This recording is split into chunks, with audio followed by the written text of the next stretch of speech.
여러분 추석 명절 잘 지내셨습니까? 잘 지내셨어요?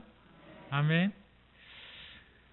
저도 추석 명절을 잘 지냈는데 저는 추석 명절이 되면 꼭 제가 하는 일이 있어요. 그것이 뭐냐면 전을 부치는 일을 해요. 저하고 이제 제 딸하고 제 아내하고 또 우리 예찬이하고 또 이제 모든 사람들이 같이 전을 부치는데 이번 추석에도 변함없이 전을 부쳤어요.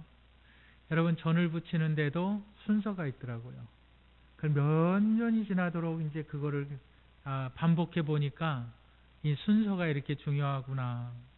여러분 전을 부칠 때 첫 번째로 계란을 깨죠. 그리고 요번에 계란 한 판을 깼어요. 그리고 계란을 막 섞었어요. 그 다음에 뭘 해야 될까요? 소금을 좀 계란 섞은 데에다가 넣어야 돼요. 그리고 여러분 다 아시겠지만 부칠 전에다가 밀가루 반죽한 거를 밀가루 옷을 입혀요. 그렇죠? 밀가루 옷을 입히고 또 그 다음에 하는 것이 이 불 온도 조절. 이 몇 년 동안 이걸 잘 못했어요. 이 불 온도 조절을 잘 해야지 전이 잘 타지 않고 잘 익더라고요. 그전에는 몰라서 그냥 빨리 익는 게 성격이 급해가지고 그냥 불을 세게 했다가 막 이렇게 겉에만 이렇게 그냥 다 타버리고 속은 익지도 않고 그런 아주 큰 사태가 벌어졌습니다. 이제 몇 년 지나고 나니까 제일 중요한 거를 이야기하라 그러면 저는 이제 온도 조절이 제일 중요한 것 같아요. 그리고서 전을 부칠 때 어떻게만 합니까? 기름을 둘러야 되죠. 그래서 잘 타지 않게 해야만 합니다. 여러분 근데 만약에 이 순서를 바꿔서 해버린다면요. 불 온도 조절도 제대로 하지 않고 그 다음에 전을 부치면서 밀가루 반죽을 막 한다면요. 그 전이 어떻게 될까요? 여러분 모든 일에 순서가 있습니다. 전 하나 부치는 것도 순서가 있습니다. 어떤 일을 할 때에 거쳐야 되어지는 순서, 그 방법을 우리는 절차라고 말을 합니다. 여러분 이 땅에 예수님께서 인간의 몸을 입고 오셔서 하나님께서 죄인들을 구원하기 위해서 세우신 그 계획, 그 계획에 이제 예수님께서 그 계획을 이루기 위해서 절차에 따라 그 계획을 진행하십니다. 그런데 그 절차가 예수님께서 거쳐가신 그 절차가 다만 예수님의 절차가 아니라 저와 여러분들, 오늘을 살아가고 있는 사람들에게 있어서 우리 신앙인들에게 있어서도 반드시 그 절차를 밟아야 된다는 사실을 여러분 믿으시길 바랍니다. 따라하시겠습니다. 인생의 절차. 크게 한번 따라하세요. 인생의 절차. 오늘 말씀의 제목이 바로 인생의 절차입니다. 여러분 인생의 절차에서 우리가 기억해야만 하는 첫 번째가 있는데 따라하시겠습니다. 피할 수 없는 일이 있다. 네, 우리 마가복음 14장 12절을 한번 읽어보실까요? 다 같이 14장 12절 다 같이 읽겠습니다. 시작. 무교절의 첫날 곧 유월절 양 잡는 날에 제자들이 예수께 여짜오되 우리가 어디로 가서 선생님께서 유월절 음식을 잡수시게 준비하기를 원하시나이까 하매. 예수님께서 이제 명절이 시작됐어요. 그 명절이 무교절입니다. 그런데 제자들에게 걱정이 있어요. 그것이 뭐냐면 이제 예수님이 어디 가서 좀 쉬어야 돼요. 그리고 좀 먹을 것을 드셔야만 돼요. 그래서 예수님에게 묻는 겁니다. 예수님, 어떻게 해야만 할까요? 여러분, 이것이 제자들의 고민이었는데 이것이 왜 제자들의 고민이 될까요?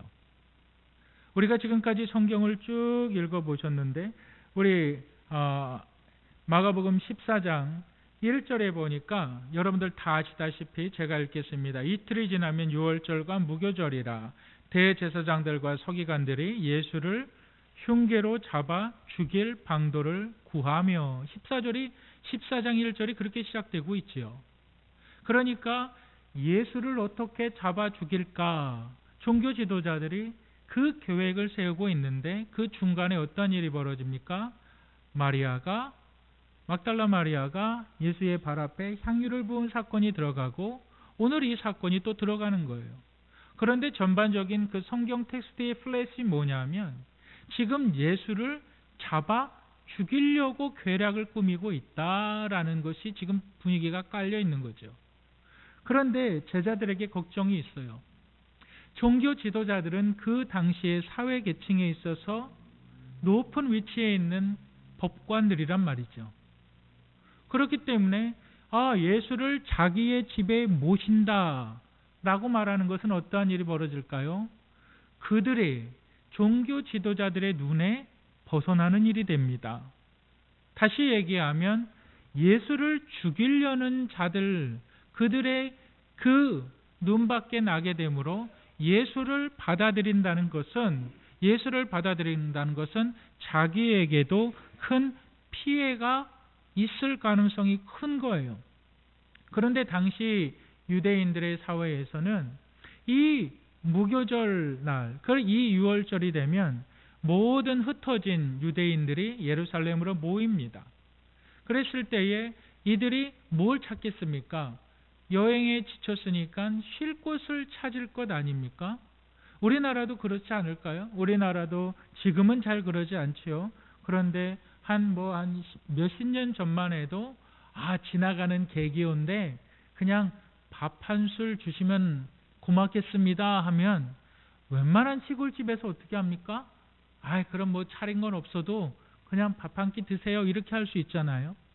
유대인들의 사회의 문화 가운데 그 문화의 중심에 뭐가 있냐면 명절이 되면 여러 곳의 사람들이 예루살렘을 향해서 오는 거예요. 그리고 그 사람들이 어느 집이든지 들어가서 혹시 이 집에 좀 쉴 곳이 있습니까? 좀 내가 2, 3일 동안 머무를 곳이 필요한데 좀 쉴 수 있습니까? 그러면 대부분의 유대인들은 그러면 쉬십시오. 이제 무교절이니까 이제 유월절이니까 그냥 쉬십시오. 제가 지난주에도 말씀드렸듯이 무교절이 뭘까요? 바로 출애굽 당시에 하나님께서 애굽에 종살이하고 있던 이스라엘 백성들을 출애굽시키시는데 탈출시키시는데 갑자기 막 이스라엘 백성들이 200만이나 되는 사람들이 막 출애굽하고 뒤에서는 막 애굽 군대가 따라오고 그러니까 제대로 먹을 것이 제대로 뭘 갖춰서 먹을 수 있지 않았습니다.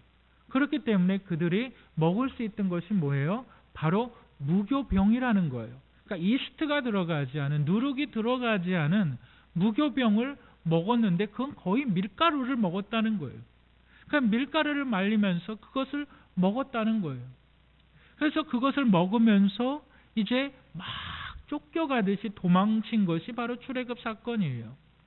그런데 이 무교절을 기억할 때에 뭘 이스라엘 백성들이 지켜놨냐면 하나님께서 바로 우리 가운데 구원을 베풀어 주셨다. 이것을 기억하면서 지키는 것이 무교절이었고, 이 무교절 때는 이 유대인들에게 있어서 하나의 풍습이 있었는데 누가 되었든지 간에 우리 집에 찾아오는 손님은 잠을 자게 허락하고 그리고 그들에게 먹을 것을 제공해 주는 것이 그 사회 풍습이었다는 거예요.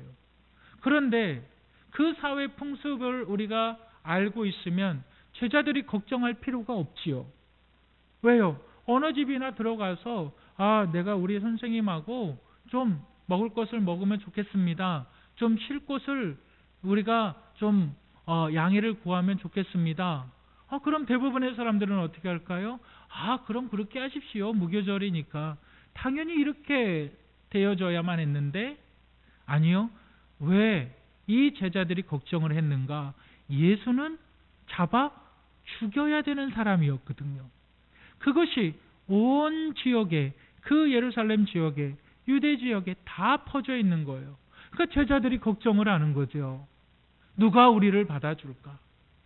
누가 우리를 받아줄까? 바로 그 걱정이 있는 거예요. 그런데 이 유월절을 맞아서, 이 무교절을 맞아서 반드시 이 제자들은 이 장소를 찾아야만 했어요. 먹을 것을 먹어야만 됐어요. 이 제자들에게 그 장소를 찾고 먹을 것을 구한다는 것이 쉽지 않은 일이었지만 그들은 그 일들을 해야만 했습니다. 여러분, 우리가 삶을 이렇게 살아가다 보면 정말 하기 싫은 일들이지만 해야만 하는 일들이 있지요. 여러분, 뭐가 있을까요? 아무리 분주하고 아무리 바쁘지만 우리가 꼭 해야만 하는 것이 있어요. 그것이 뭘까요? 잠자는 거. 잠자는 거 꼭 해야만 하죠. 또 꼭 해야만 하는 것이 있어요. 그것이 뭘까요? 바로 먹는 거. 먹는 거. 우리가 내 자신이 자는 거, 먹는 거, 우리가 조금 경제적으로 여유가 있어서 내가 하지 않고 다른 사람을 시켜서 할 수 있는 일들도 있어요. 그런데 내가, 나만이 꼭 해야 하는 일이 있다는 거예요. 잠을 자는 거, 또한 밥을 먹는 거, 또 내 건강을 내가 지키는 거, 내 믿음을 내가 지키는 거. 그건 절대 피해갈 수가 없어요. 하루 안 자면 다음 날 더 많이 잘 수 있겠지. 여러분 그렇던가요? 한 끼 안 먹고 다음에 더 많이 먹고 그러면 어떻게 될까요? 내 삶의, 내 식단의 균형이 깨져버리죠. 여러분, 우리 성도들 가운데에서도 반드시 피해갈 수 없는 내가 해야만 하는 것이 있어요. 여러분, 그것이 뭘까요? 그것이 바로 예배입니다. 여러분, 예배는, 여러분들이 지금 이 시간 하나님 앞에 드려지는 이 예배는 우리가 지금 이 땅에서 드리는 것으로 끝나는 것이 아니라 이 예배가 하늘에서도 드려지고 있다.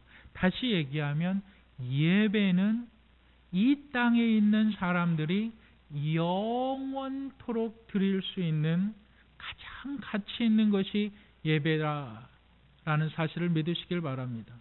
이 땅에 살아가는 그리스도인들에게 있어서 가장 가치 있게 삶을 사는 것이 무엇이냐라고 물을 때에 대답할 수 있는 것은 예배다라고 말하는 거예요. 우리 한번 찾아보실까요? 계시록 4장 10절 11절. 우리 한번 다 같이 읽어보도록 하겠습니다. 시작. 읽겠습니다. 시작.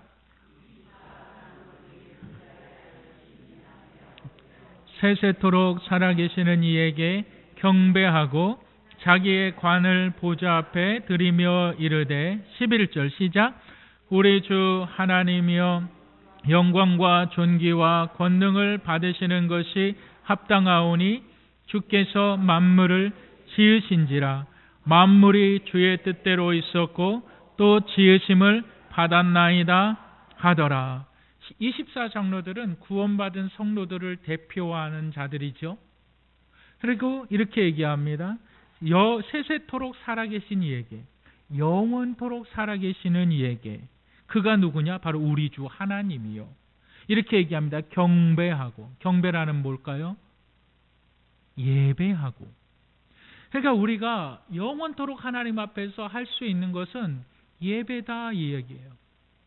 이 땅에서의 예배가 이 땅에서의 예배로 끝나는 것이 아니라 영원토록 우리가 해야 되는 것이 예배다 이거예요. 여러분, 이렇게 얘기합니다. 영원토록 살아계시는 세세토록 하나님 앞에 영광과 존귀와 권능을 하나님 받으시는 것이 합당하오니, 그 합당한 이유가 뭐예요? 만물을 주께서 지으신지라. 만물이 주의 뜻대로 있었고. 여기 말씀이 얼마나 큰 은혜가 되나요? 만물이 주의 뜻대로 있었고 저와 여러분들은 만물 안에 있습니다. 다시 얘기하면 저와 여러분들의 인생은 주의 뜻대로 가게 되는 인생입니다. 여러분, 이렇게 얘기합니다. 그 앞에서 영원토록 하나님 앞에 예배드리는 것. 여러분, 이 땅에서의 정말 가치 있는 것이 뭘까요? 내 인생이 정말 가치 있는 것이 뭘까요? 예배입니다. 예배. 추석 명절 때 예배 드리셨나요? 온 가족이 모여서 예배 드리셨나요? 정말 가치 있는 것이 예배입니다. 여러분, 성경을 잘 읽으시죠? 우리 영생의 성도들 성경 다 일독씩은 하시는데, 여러분 가인과 아벨의 사건을 보십니까? 구약의 모든 사건들의 중심은 예배의 사건입니다. 하나님 앞에 예배를 잘 드린 아벨이 있는 반면에 형식적으로 예배를 드렸던 가인이 있어요. 하나님께서 아벨의 예배를 받으시고 하나님께서 가인의 예배를 받지 않은 이유가 있어요. 여러분 아브라함을 읽어보셨습니까? 여러분 노아의 방주의 사건을 읽어보셨습니까? 다 무슨 가는 곳마다 뭐 했습니까? 가는 곳마다 제단을 쌓았더라. 노아의 방주에 나와서 했던 첫 번째 일이 뭡니까? 바로 제단을 쌓았더라. 예배를 드렸더라. 아브라함이 가는 곳마다 제단을 쌓았더라.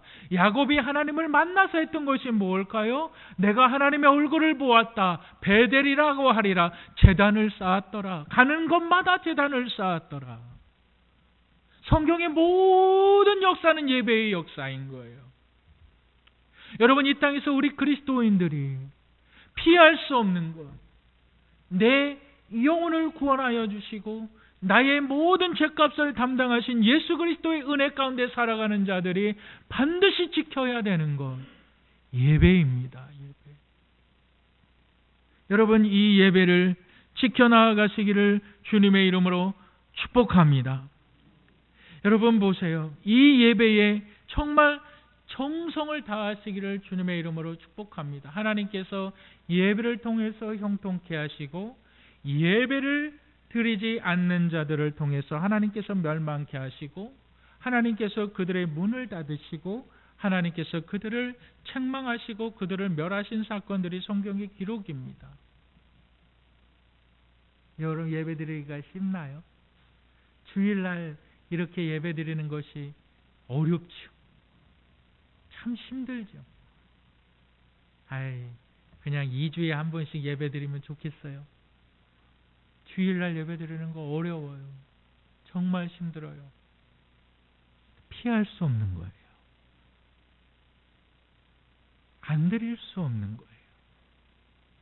이게 하나님께서 우리의 인생 가운데 계획하신 절차라고요.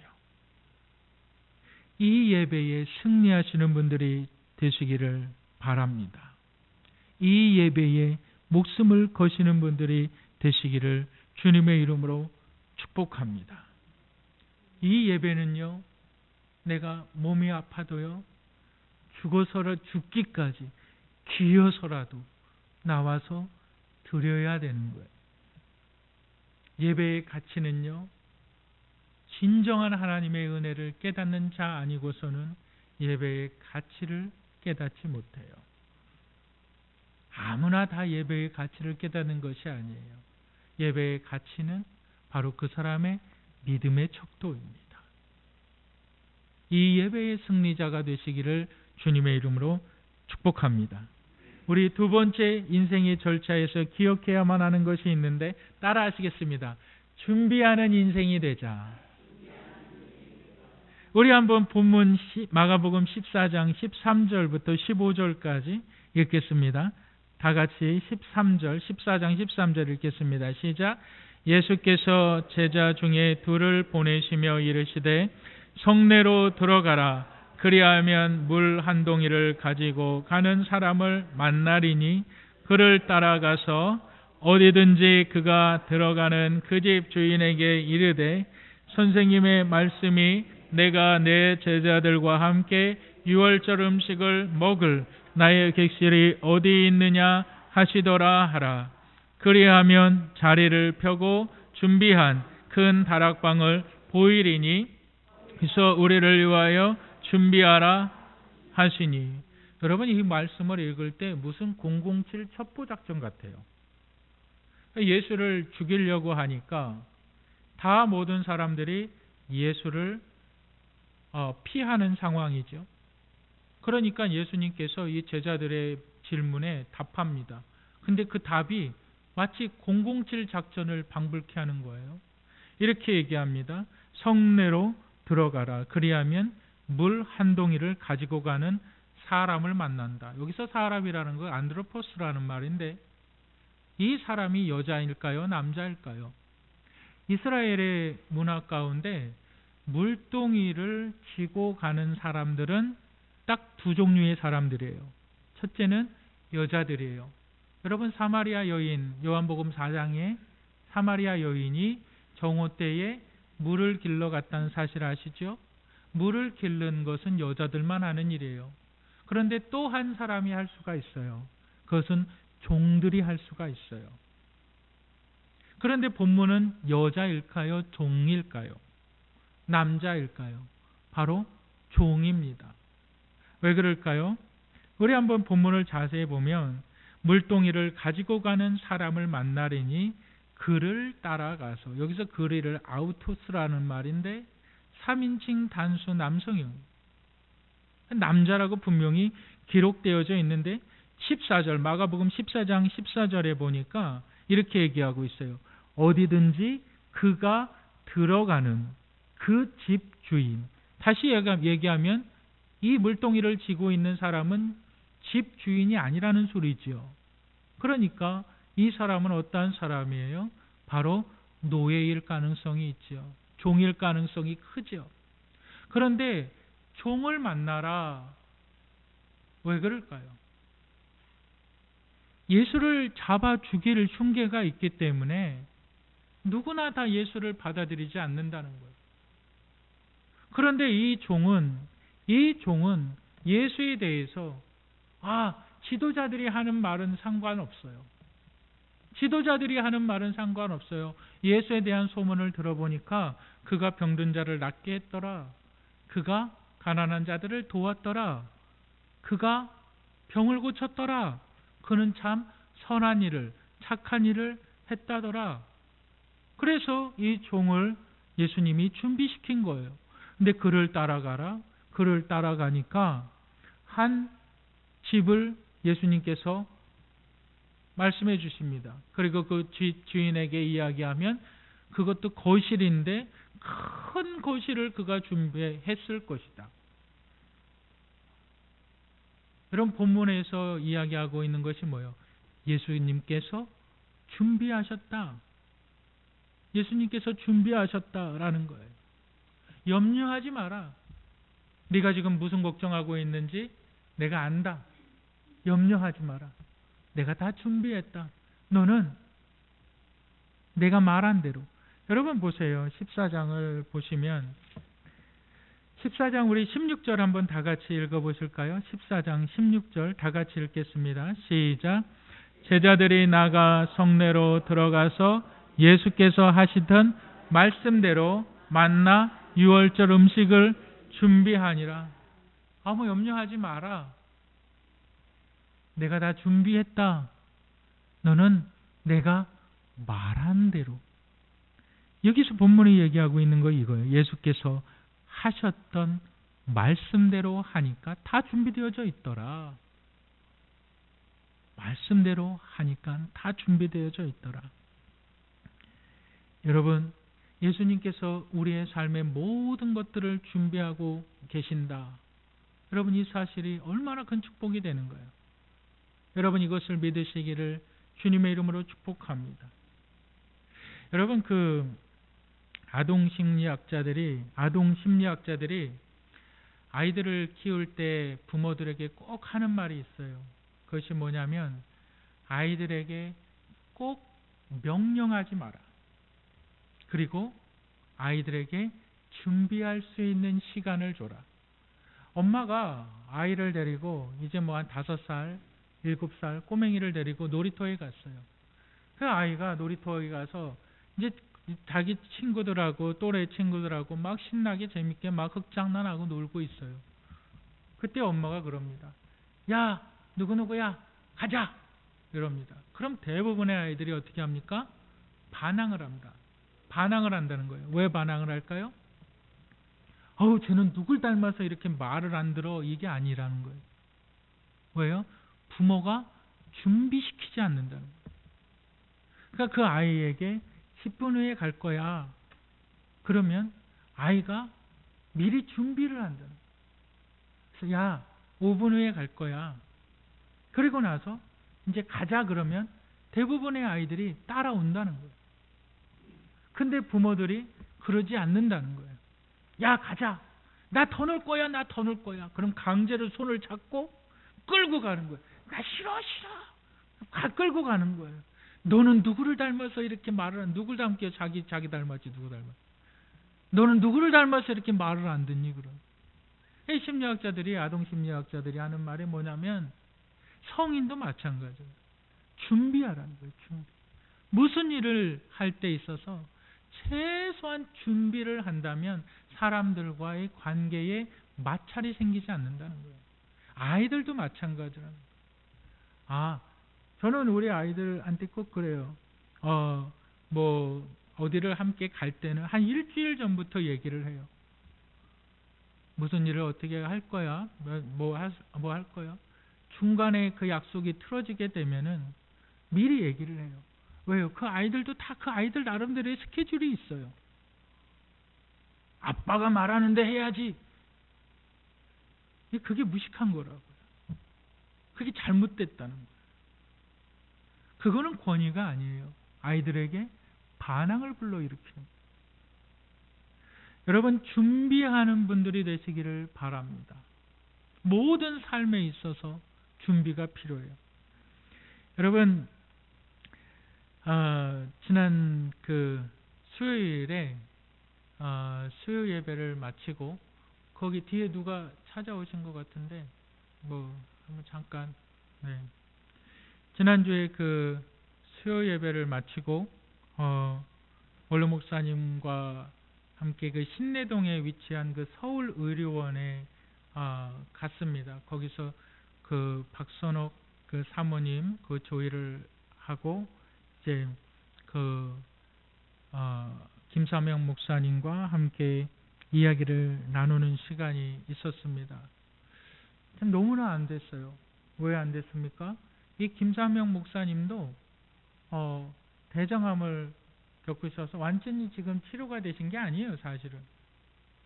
대장암을 겪으셨고 그 세 분의 따님이 이제 출가하지 아니한 따님들이 세 분이 계신데 그 첫째 딸도 지금 위암이래요. 첫째 딸도 위암이고 그 사모님이 얼마나 암 투병을 하면서 고생을 하셨는지 이 골수 이식까지 다 했거든요. 피를 새로 싹 바꾸고 별의별 할 수 있는 모든 것들을 다 했어요. 여러분, 암이 정말 무섭더라고요. 여러분 정말 건강 잘 지키시기를 바랍니다. 정말 건강 유의하시길 바랍니다. 그런데 김사명 목사님이 웃으시면서 그래요. 뭐라고 말씀하시냐면 자기는 한 게 아무것도 없대요. 이게 무슨 말씀입니까? 그러니까 사모님께서 이미 자신이 이제 하나님 품으로 가실 것을 알고 모든 것들을 다 일일이 준비를 하셨대요. 하다못해 어떤 것까지 준비했냐면 장례식에 슬픈 찬양하지 말라고, 기쁜 찬양하라고, 즐거운 찬양하라고 그 찬양곡까지 다 선곡해 주시고 성도들 한 사람 한 사람에게 또한 자녀들 한 사람 한 사람에게 그 남편에게 나는 잘 죽을 테니까 당신은 잘 살다가 너무나 준비를 철저하게 하셨다는 거예요. 그러니까 자신이 준비할 게 정말 아무것도 없다. 성도들이 그냥 다 움직이고 자신은 할 게 아무것도 없었다는 거예요. 정말 잘 준비하고 가셨다는 거예요. 그래서 제가 참 그 말을 듣고 감동이 되었어요. 여러분, 정말 그 목사님의 인생을 보시면 정말 우리의 죽음이 끝이라 그러면 정말 허무하지 않습니까? 그렇게 병을 앓다가 고통 가운데 그 암 투병하는 것이 얼마나 힘이 들까요? 얼마나 괴로울까요? 그런데 이 죽음을 피해갈 수가 없어요. 그 고통 가운데 딸에게, 성도들에게 다 준비시키는 거예요. 그러니까 어머니가 돌아가시고 나서 유동치가 않아요. 그렇게 하면 되는 거예요. 장례 예배 때도 기쁜 찬송을 막 부르는 거예요. 그렇게 하라 그러셨으니까. 여러분, 이 죽음이 얼마나 아름다울까요? 그리고 이 죽음이 끝이 아니라는 거죠. 우리의 인생이 이렇게 병들다가 암투병하다가 죽는 것이 우리의 인생의 끝이라면 그 인생 얼마나 불행합니까? 그 큰 따님이 또 암에 걸려서 투병하고 있는데 정말 우리의 부활의 신앙이 없다면 그 인생 얼마나 불행한 겁니까? 여러분, 우리의 소망은 영원히 살아계시는 하나님 앞에 서는 것입니다.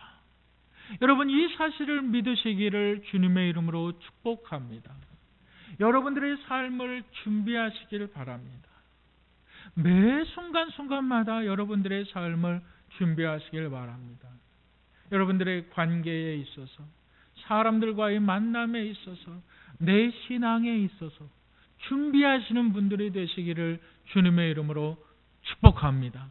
하나님께서 여러분들을 통한 놀라운 일들은 여러분들이 다 이루어야만 합니다.